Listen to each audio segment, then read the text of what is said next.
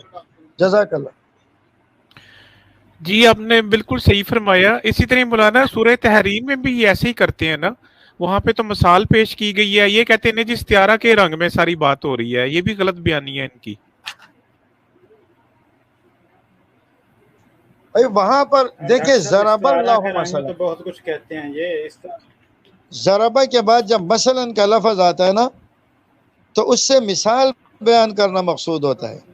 ضرب اللہ مثلا للذین کفروا امرأۃ نوح وامرأۃ لوط، ضرب اللہ مثلا للذین آمنوا امرأۃ فرعون.